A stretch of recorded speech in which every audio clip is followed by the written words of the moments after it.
Cleanup time! Oh, I still get that preschool cleanup song stuck in my head.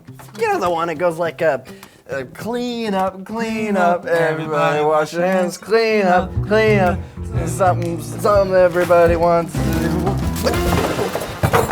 Oops. Aw, man! Welcome to Story Lab. This week we're taking a look at the story of something unexpected.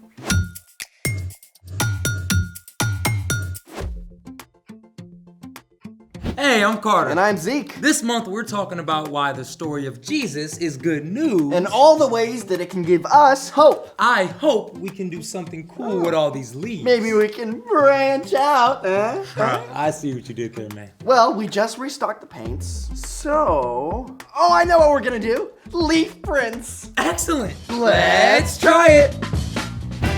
What kind of leaves do you have there? So we got maple, I think, oak, hickory, and palm leaves. Aha! Because Palm Sunday. You see, with this one is an oak leaf. You see how the veins branch out from the stem? It's just like branches reach out from a tree trunk. Oh, and this maple leaf, it's the exact same thing. Very cool. Now, the veins of a leaf carry water, minerals, and food from the stem to the tip and back again. They have different patterns and shapes depending on the plant. And those veins are gonna make some really cool patterns today. Right. You can work with preserved leaves like these or fresh leaves straight from the tree. Now, we've got a lot of bright spring paint colors to use today. We'll also need some sponge paint daubers. And something to paint on like these canvases. Plus paper and a rolling pin. So starting off with step 1, use a paint dauber to dab paint on the underside of the leaves and place them on the canvas. The underside has all the veins. I'll go with this color.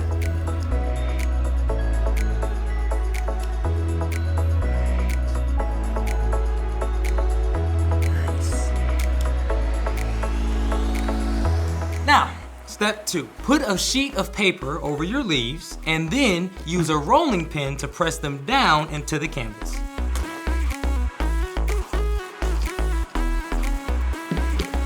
Step 3, take off the paper and pull up your leaves to reveal your prints. Ready?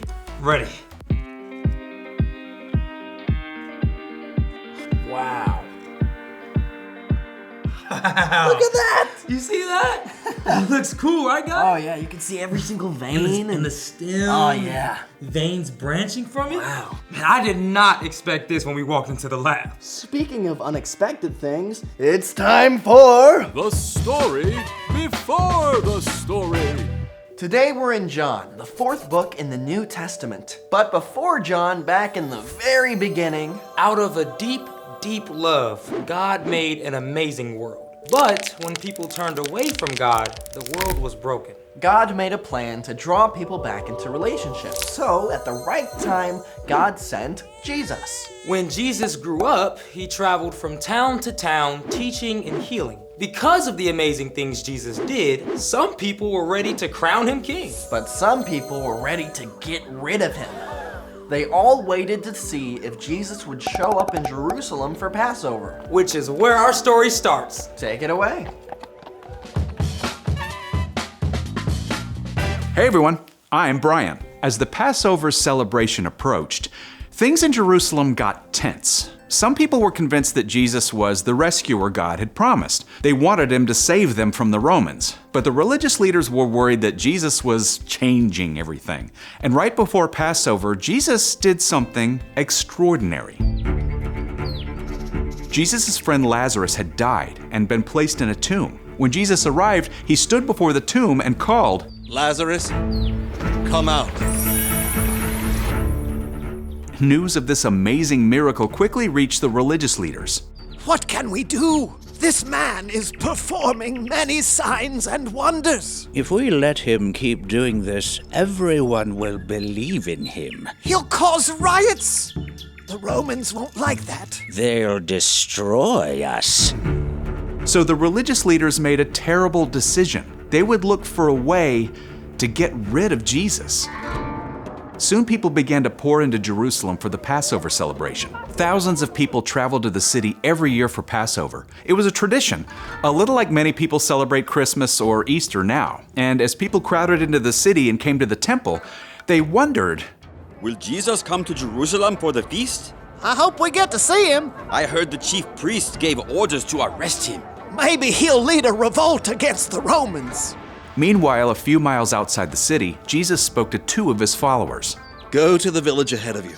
As soon as you get there, you will find a donkey's colt tied up. Untie it and bring it here. Someone may ask you, why are you untying it? If so, say, the Lord needs it.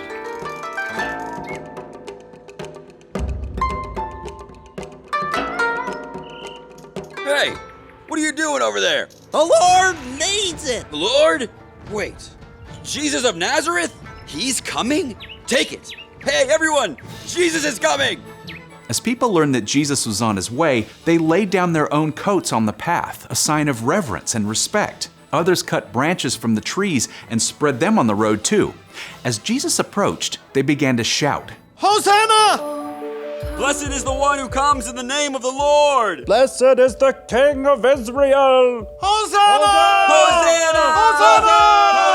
Hosanna! Hosanna! Jesus had walked many, many miles on foot, teaching and healing. But on this last stretch of road to Jerusalem, he chose to ride in on a donkey. Now, this may have been confusing to his followers and people along the way. They wanted Jesus to be a king, and yet he rode a humble donkey instead of an impressive war horse. But you know what's cool? This actually fulfilled a prophecy God gave to the prophet Zechariah hundreds of years earlier. City of Zion, do not be afraid. See, your king is coming. He is sitting on a donkey's colt. Even though God's people had spent many years living in another land, and then under the rule of foreign nations, God was still at work. And through Jesus, God's promises to rescue them were being fulfilled. But no one understood this. Yet. The end. Wow, the people want a king and Jesus rides a donkey. He definitely was not trying to make himself look impressive. Well, Jesus is a king, but not the kind that people were expecting. So, what's our part in the story? God's people had seen some pretty dark times. Since God had promised to send someone to rescue them, the people had been exiled in a foreign land and then returned home only to be ruled by foreign kings. It seemed like one awful thing after another. But Jesus brought them hope. And hope is believing something good can come out of something bad. Just like God's people then, we all experience difficult things sometimes. Like having to switch schools or move to another state. Or maybe you get a bad grade on a test. Or your family pet dies. When hard things happen, you can remember that God is still at work. Even when we don't understand everything that's going on, Like Jesus' followers on Palm Sunday, we can still trust that God is with us. That's right. If you're feeling confused or uncertain, ask God to give you hope and trust that God can bring something good out of what you're going through. He's always with you. No matter what. I think you've got it. See you next time. So, here's the thing.